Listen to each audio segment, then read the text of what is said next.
오늘 우리에게 주시는 하나님의 말씀은 누가복음 3장 3절에서 14절까지의 말씀, 제가 봉독하겠습니다.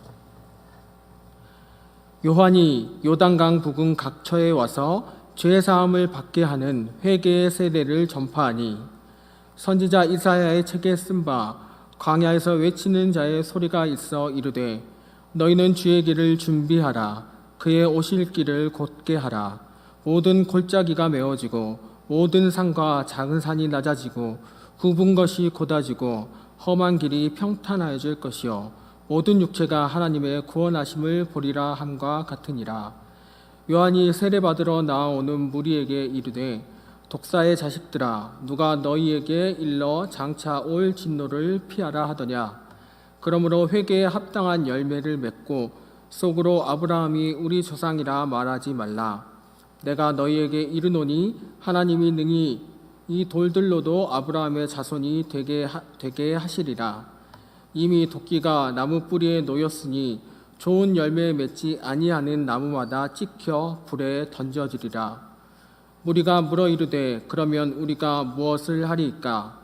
대답하여 이르되, 옷 2벌 있는 자는 옷 없는 자에게 나눠줄 것이요 먹을 것이 있는 자도 그렇게 할 것이니라 하고, 세리들도 세례를 받고자 하여 와서 이르되, 선생이여, 우리는 무엇을 하리이까 하매, 이르되 부과된 것 외에는 거두지 말라 하고, 군인들도 물어 이르되, 우리는 무엇을 하리이까 하매, 이르되 사람에게서 강탈하지 말며 거짓으로 고발하지 말고 받는 급료를 족한 줄로 알라 하니라. 아무튼 우리 성도님 삶 가운데 오늘 찬양처럼 사랑의 향기가 또 하나님께서 그 사랑으로 덮어주시고 안아주시고 업어주시는 그 복이 가득하길 간절히 바라겠습니다. 예수 그리스도의 오심을 기다리는 대림절을 우리는 2번째 주간을 지내고 있습니다. 해마다 성탄절이 되면요, 우리는 4주간을 대림절 절기를 지키고 있는데, 이 4주간 특별한 장식이 있습니다. 여러 가지 장식 중에 우리가 기억해야 될 것은요, 앞에 보면 촛불이 켜진다는 거예요. 4개의 촛불이 한 주에 하나씩 차근차근해서 켜지는 것을 볼 수 있습니다. 그런데 이 촛불은 그냥 보기 좋으라라는 그런 장식의 의미에서 더 나아가서 어떤 의미가 있느냐, 그 초마다 우리가 한 주 동안 어떻게 살아야 되는지, 어떻게 다시 오실 주님을 기다려야 하는지 의미가 담겨 있습니다.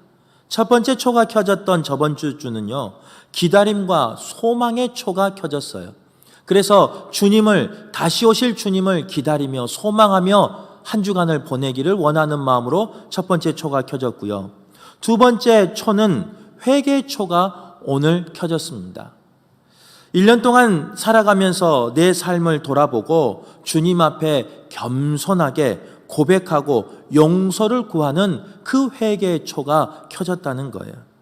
바라기는 이 회개의 초가 켜진 한 주간 동안 우리의 삶을 하나님 앞에 돌이키는, 또 하나님 앞에서 비춰봐서 잘못된 삶이 있다면 돌아오는 그런 삶 사시기를 간절히 바라겠습니다.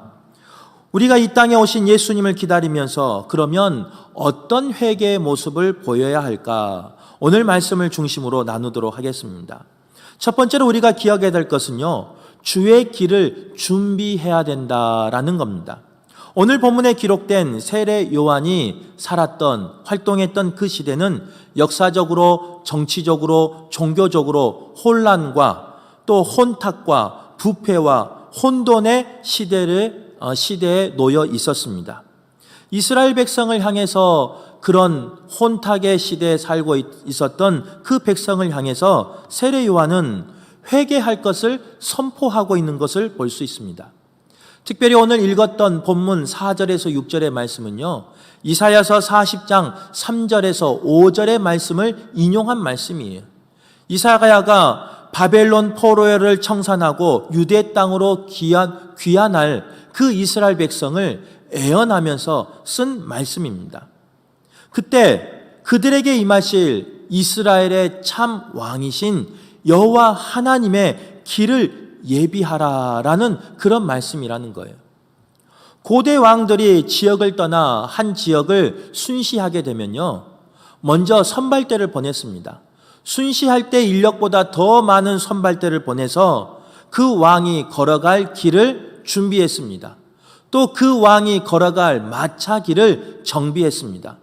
행여나 왕이 타고 갈 그 마차가 덜컹거리지 않을까, 파인 곳이 있다면 메꾸기도 하고, 또 위험한 곳이 있다면 정비하기도 하고, 그 위험 요소를 다 제거한 후에서야 왕이 순회할 수 있었습니다. 왕을 맞이했던 거예요. 세례 요한은 주님이 오심을 준비하기 위해서 동일하게 우리에게 그러한 것을 요구하고 있어요. 오실 길을 곧게 하라. 오실 길을 예비하라. 이렇게 말씀하고 있는 걸 볼 수 있습니다. 그러면 오늘 본문에 나타난 세례 요한이 오실 길을 곧게 해야 하는데 과연 무슨 길을 곧게 해야 되는가? 첫 번째는요, 모든 골짜기가 메워지고 라고 고백하고 있습니다. 마음의 깊은 상처로 인해서 우리는 미움과 분노의 골짜기가 생길 때가 있습니다. 누군가에게 상처받으면요, 누군가에게 감정이 상하면 내 마음 가운데 미움이 생깁니다. 분노가 생깁니다. 그런데 그 미움과 분노는 그냥 거기서 끝나지 않아요. 내 마음을 핥히기 시작해요.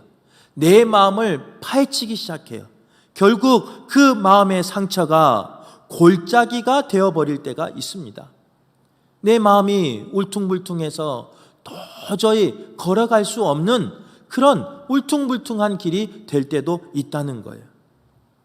그런 골짜기와 같은 길을 메우라 이렇게 말하고 있는 거예요. 왜 메우냐? 주님을 예비하기 위해서. 즉 우리의 삶 가운데 찾아오는 그런 미움과 분노 가운데 회개하며 돌이키고 그 파인 곳을 메우라 이렇게 말씀하고 있는 겁니다. 오늘 이번 주 한 주간을 살면서 혹 올 한 해 누군가에 의해서 마음의 상처를 받으신 분 있습니까? 그래서 미움과 분노가 커져 내 마음에 골이 생긴 분 있습니까? 바라기는 내 마음을 메우시는 한 주간 되셔서 주님을 맞이하는데 부끄러움 없는 저희들 되길 간절히 바라겠습니다. 두 번째로 보면요, 모든 산과 작은 산이 낮아지고 이렇게 고백하고 있어요. 우리가 살다 보면 하나님 주신 은혜가 있습니다. 복이 있습니다. 그리고 재능과 여러 가지 재력과 권능이 힘이 임할 때가 있습니다. 그런데 사람은 하나님이 주신 그 은혜를 잊어버리고 꼭 내가 잘해서 나의 힘으로 되는 것처럼 살아갈 때가 있어요. 결국 그런 마음은 어떻게 되느냐? 교만한 마음으로 표현이 되고요, 나타나고요. 더 나아가 교만한 마음은 고집과 불순종으로 나타날 때가 있다는 거예요. 우리의 삶 가운데 그 교만과 고집과 불순종이 때로는 높은 산을 이룰 때가 있고 낮은 산을 이룰 때가 있습니다. 낮은 산이든 높은 산이든 내 앞에 언덕이 생겨버린다면 오실 예수님이 또 우리의 참 왕인 왕께서 걸어가기가 또 마차를 타고 가기가 불편하다는 거예요. 그러기 위해서 오늘 뭐라고 말하고 있느냐? 그 모든 산과 작은 산이 낮아지고, 바꿔 말하면요, 우리 마음 가운데 있는 교만과 고집, 불순종 다 깎아내라는 거예요. 주님을 맞이하는데 방해가 되는 나의 교만, 나의 고집, 나의 불순종, 때로는 높은 산으로 서 있다면, 그래서 주님의 길을 막고 있다면 그 길을 낮아지게 하시길 간절히 바랍니다. 낮은 산으로 가로막고 있다면 그 낮은 산 또한 주님 앞에서 주님이 오시기에 합당할 수 있도록 낮추시는 그런 겸손한 분 되시길 간절히 바랍니다. 이번 한 주간이 이 회개의 촛불이 켜졌을 때 우리가 돌이켜야 할 모습이 그런 모습이라는 거예요. 세 번째로, 굽은 것이 곧아지고 험한 길이 평탄하여질 것이요, 이렇게 고백하고 있는 걸 볼 수 있어요. 우리의 죄의 습관을 인해서 우리의 마음이 거칠어질 때가 있습니다. 우리의 마음이 험한 길이 되어버릴 때가 있습니다. 우리의 죄의 습관 때문에 고닫던 나의 마음이 굽어질 때가 있다는 거예요. 이사야 선지자를 통해서 분명히 말씀한 것은 뭐냐? 그런 굽은 것을 곧게 하고 험한 길을 평탄하게 하라, 이렇게 말씀하고 있습니다.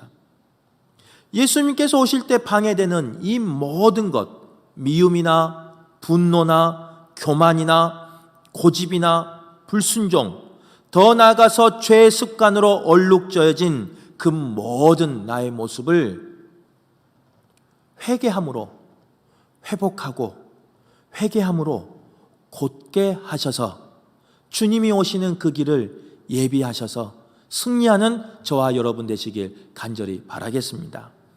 이 말씀을 듣고요, 이제 세례를 베풀려고 했어요. 세례 요한이 세례를 베풀 때 그들에게 회개를 촉구했습니다.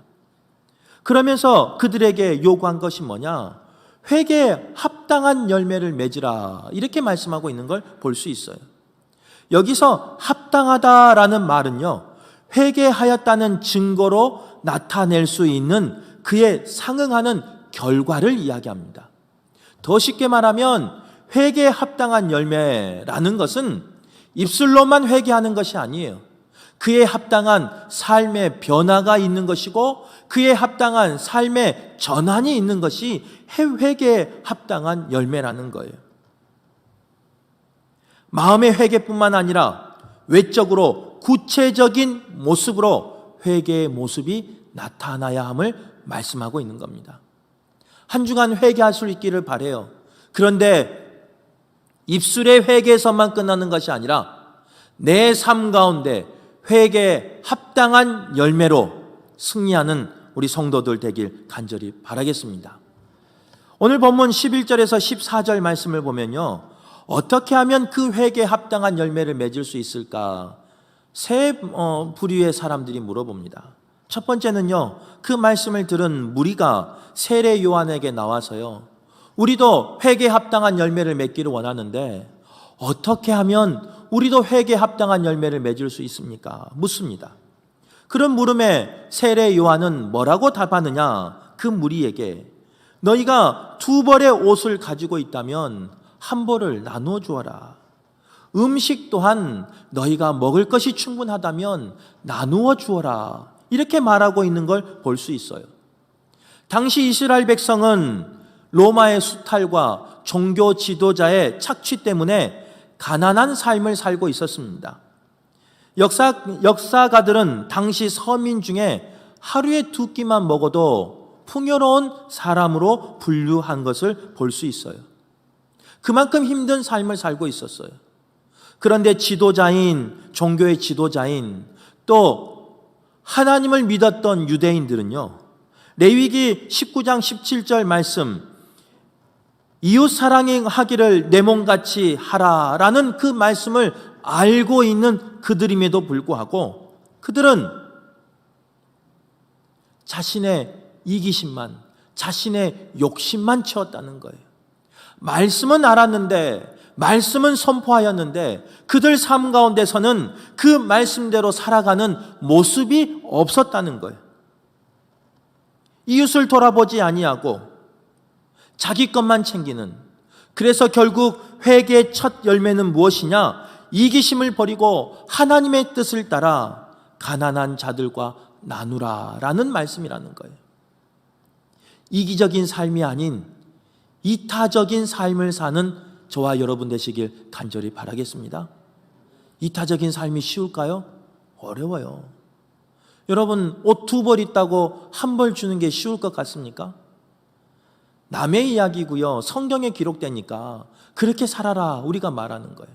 하지만 내 삶 가운데 정말 나에게 옷이 두 벌이 있는데, 나에게 쓸 것이 있는데, 하나님이 주신 것으로 차고 넘치는데 그것을 내 가족이 아닌 누군가에게, 이웃에게 나눈다는 것 결단코 쉬운 게 아닙니다.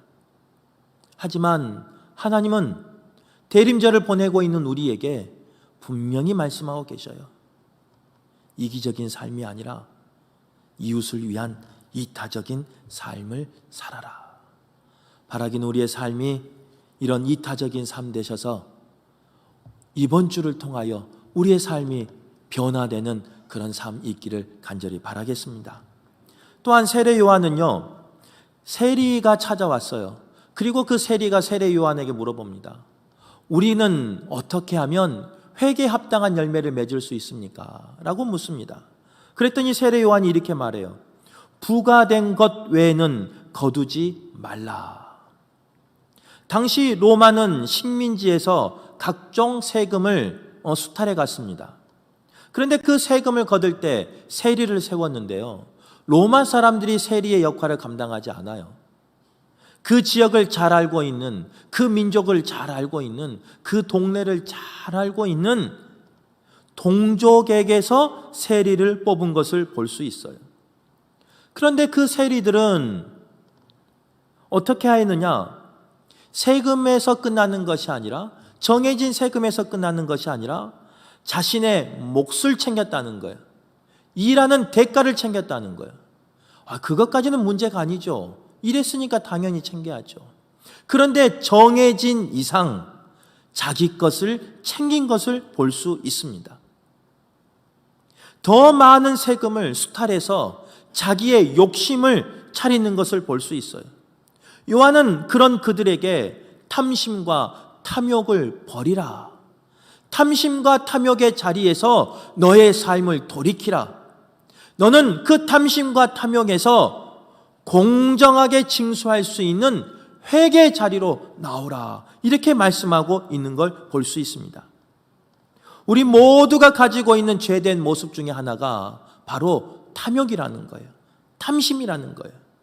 언제가 이야기했죠? 우리에게는 그런 가장 근본적인 죄성이 있다고. 아이들은요, 오른손에 과자를 쥐고 있어요. 왼손에도 쥐고 싶어 해요. 그리고 입에도 먹고 있어요. 그럼에도 불구하고 그 눈은 다른 아이의 과자에 눈이 가 있어요. 아이들만 그런 게 아니에요. 우리도 그래요. 나에게 쓸 것이 있어요. 내가 거주할 집이 있어요. 내가 누릴 수 있는 아름다운 행복한 가정이 있어요. 그런데도 불구하고 우리의 눈과 마음은 탐욕에 가득하여 다른 사람 것들에 가 있을 때가 있어요. 세리의 모습이 그랬다는 거예요. 그런데 이런 탐욕과 탐심은요, 거기서 끝나지 않습니다. 그 탐욕과 탐심은 다른 사람의 것을 내 것으로 만들기 위해서 때로는 거짓을 말할 때가 있어요. 시기할 때가 있어요. 부정과 부패를 저지를 때가 있어요. 도적질할 때 있어요. 더 나아가 그 탐심을 채우기 위해서 살인까지 하는 사람도 있습니다. 얼마나 무서운지는 몰라요. 작은 욕심 같아요. 작은 탐욕과 탐심 같아요. 그러나 하나님의 형상을 무너뜨리는 그런 죄예요.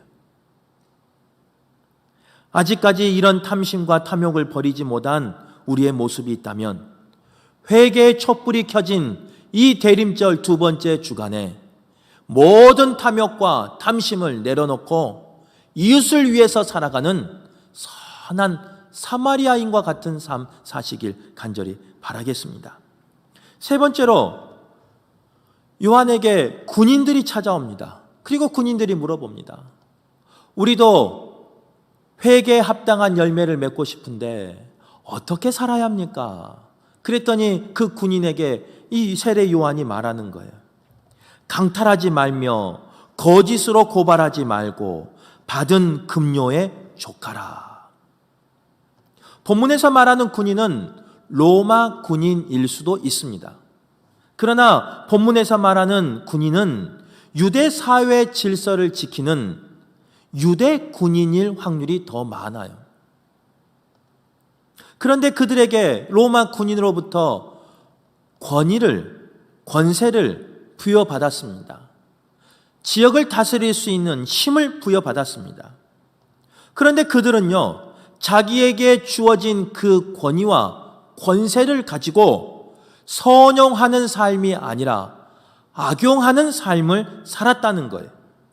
더 나아가 이웃을 지키며 생명을 살리며 영혼을 살리는 곳에 쓰임 받아야 하는데 그들은 이웃을 참소하며 이웃을 죽이고 이웃을 끌어내리고 강탈하고 억압하고 착취하는 삶을 살았다는 거예요.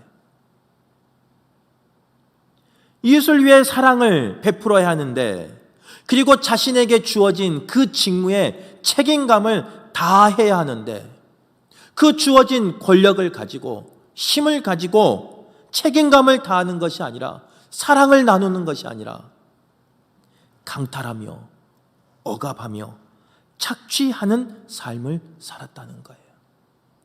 그래서 그 군인들에게, 힘 있는 자들에게 그렇게 말하는 거예요. 강탈하지 말며 거짓으로 고발하지 말고 받은 급료에 족하라. 이 말씀은 당시 유대인들에게만 국한된 말씀이 아닙니다. 오늘 이 선포된 돌이켜야 할 그 회개의 열매에 합당하게 맺혀야 할 사람은 이 당시에 세례받기 위해서 나온 유대인에게만 해당되는 말씀이 아니라는 거예요. 이 시대를 살고 있는, 특별히 대림절 두 번째 주일 회개의 촛불이 켜진 그 삶을 살고 있는 우리에게 주시는 말씀이라는 거예요. 하나님이 우리에게 힘을 주셨습니까? 하나님이 우리에게 지혜를 주셨습니까? 하나님이 우리에게 권세와 권능을 주셨습니까? 그러면 그 주신 것으로 생명을 살리는 데 쓰임 받길 바랍니다. 생명을 세우는 데 쓰임 받기를 바랍니다. 생명을 건지는 데 쓰임 받기를 바랍니다. 절대로 그 주신 힘으로, 그 권능으로 사람을 참소하거나 사람을 끌어내리거나 사람을 죽이는 데 쓰임 받지 않는 저희들 되기를 간절히 바라요. 한번 돌아보세요. 올 한 해 우리가 어떻게 살았는가? 주님이 다시 오시기를 기다리는 이 대림절을 보내는 우리가 과연 올 한 해 하나님이 나에게 허락하신 그 은혜를, 하나님이 나에게 허락하신 그 힘과 그 권능을 어떻게 사용했는지, 정말로 이웃에게 나누며 사셨습니까? 정말로 욕심 부리지 아니하고 이기적인 삶이 아니라 이타적인 삶을 사셨습니까? 정말로 나에게 있는 그 힘으로, 나에게 주신 그 권능으로 정말 사람을 살리며 생명을 살리고 사람을 세우는 데 쓰임 받았습니까? 만약 행여나 하나님 주신 그 힘을 가지고, 하나님 주신 그 은혜를 가지고 누군가의 마음을 아프게 했다면, 또 누군가를 죽이는 일에 가담하였다면, 또 누군가를 참소하며 나아갔다면, 오늘 이 말씀이 들리길 간절히 바랍니다. 그래서 이 말씀을 통해 회개의 주간인 이 대림절 두 번째 주간에 하나님 앞에 돌아오는 저와 여러분 되길 간절히 바라겠습니다. 말씀을 전하지만 이 말씀에 자유로운 사람이 아닙니다. 저도요, 말씀을 준비하다가 한 해를 돌아보니까 하나님이 많은 은혜를 주셨어요. 또 많은 감사를 주셨습니다. 또 많은 힘을 허락해 주셨습니다. 그런데 오늘 말씀을 전했지만 정말로 내 삶 가운데 그런 삶이 있었는가? 정말로 내 삶 가운데 하나님이 원하시는, 하나님이 오실 길을 예비하며 곧은 것을 곧게 하면서, 굽은 것을 곧게 하면서 살았는가? 한번 자문해 봤어요. 부끄러움이 많았습니다. 그러나 우리에게 소망이 있어요. 어떤 소망이 있느냐? 말씀을 들었고 돌이킬 수 있는 기회를 허락해 주셨다는 거예요. 바라기는 이번 주 한 주간이 이런 모든 죄에서 돌이키는 저와 여러분 되시길 바라겠습니다. 우리 성도님들에게 질문 한 가지 할게요. 말씀을 전하는 목사하고 같이 생활하고 싶습니까? 말씀만 전하는 목사하고 생활하고 싶습니까? 말씀을 전한 대로 삶 속에서 살아가는 목사와 함께 신앙생활하고 싶습니까? 아마 후자일 거예요. 여러분들은 담임 목사를 바라볼 때 목회자를 바라볼 때 말씀을 전하는 것으로 끝나는 것이 아니라 그 말씀대로 살아가는 목회자를 원하고 계실 거예요. 동일해요. 말씀을 전한 저는요, 말씀을 듣기만 하는 성도들을 원하지 않습니다. 말씀을 듣고 깨달아 돌이키는 삶, 회개의 열매를 맺는 그런 삶, 그런 성도들과 함께 신앙생활하고 싶습니다.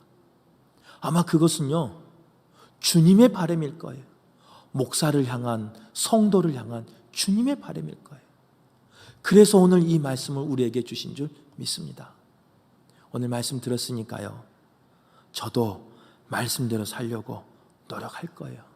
이를 악물고 노력할 거예요. 우리 성도님들도 그렇게 노력하셔서 하나님 앞에 기억되고 쓰임받는 우리 성도들, 우리 교회 되길 간절히 바라겠습니다. 말씀을 정리하겠습니다. 지금까지의 삶을 버리고 삶을 바꾸어 더불어 사는 삶을 살기를 원하시는 것이 하나님의 마음입니다. 자신의 욕심을 위해서 부당하게 세금을 착복하지 말라는 거예요. 누리고 있는 권력과 힘을 이용해서 힘없는 사람을 괴롭히거나 축제하지 말라고 말씀하고 있는 거예요. 그런데 회개 합단 열매를 말하시면서 무리들에게 그들의 직업을 바꾸라고는 말씀하지 않습니다. 세리나 군인들에게, 무리들에게 너희들의 직업을 바꿔서 거룩한 자리로 오라 라고 말하지 않아요. 오늘 본문에서 분명히 말씀하고 있는 건 뭐냐? 우리의 삶의 자리에서 삶의 변화를, 삶의 열매를 맺추라 라고 말씀하고 있다는 거예요.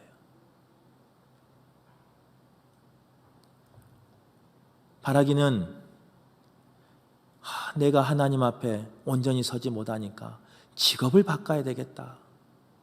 나의 모든 것을 바꿔야 되겠다. 물론 그런 결단도 중요합니다. 하지만 그 전에 우리가 내려야 할 결단은 무엇이냐? 지금 이곳 내가 머무는 그곳에서부터 바꾸시면 돼요. 가정에서, 직장에서, 우리 신앙 공동체 안에서. 그러면 우리의 삶 가운데 회개에 합당한 열매로 가득할 것이고, 그 열매를 통하여 우리의 굽어진 길이 곧아질 것이고, 주님이 오시는 그 길이 아름다운 길, 복된 길 될 줄 믿습니다. 그 사역 가운데 또 그 회개 가운데 함께 나아가는 저와 여러분 되시길 간절히 바라겠습니다.